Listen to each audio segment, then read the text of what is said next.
on a décidé de franchir un cap.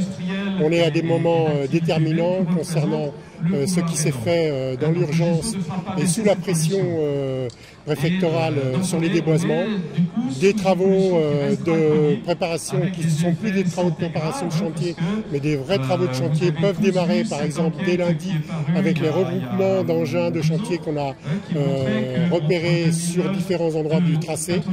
Donc on voulait, avec ce rassemblement, poser des échéances, et notamment dans les actions qu'on a retenues, elles sont multiples, mais il y a celle de la mise en route d'une grève de la faim.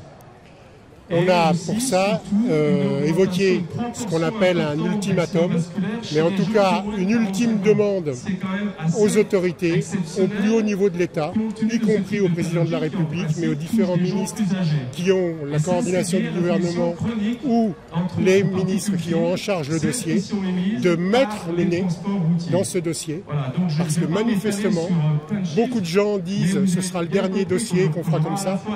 Ça doit pas être le dernier dossier, ça doit être un dossier qui soit pris au sérieux. Ces impacts environnementaux sont énormes et on doit arrêter. Et là, grève de la faim, c'est un moyen pour nous d'obtenir que les gens fassent un travail sérieux. Justement, grève de la faim parce qu'il n'y a plus d'autres moyens?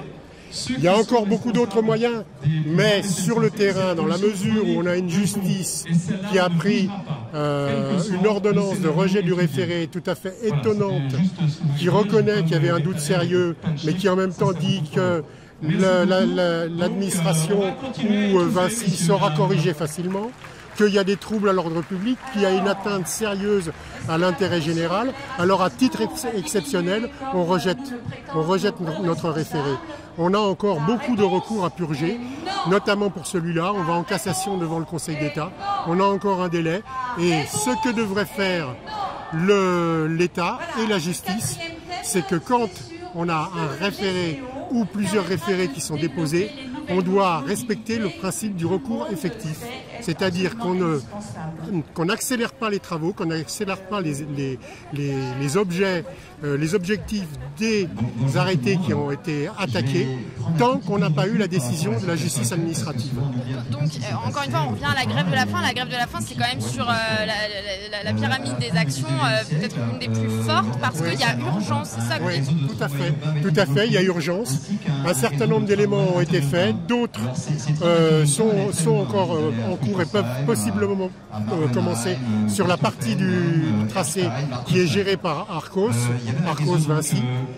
Mais par exemple sur la partie Sanef au nord, on a pour nous encore 12 hectares de forêt qu'on veut absolument sauver.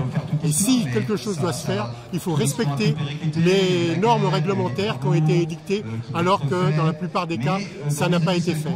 Et nous avons de nombreux constats d'huissier pour le prouver, en plus des moyens qu'on invoquera dans les référés et dans les recours.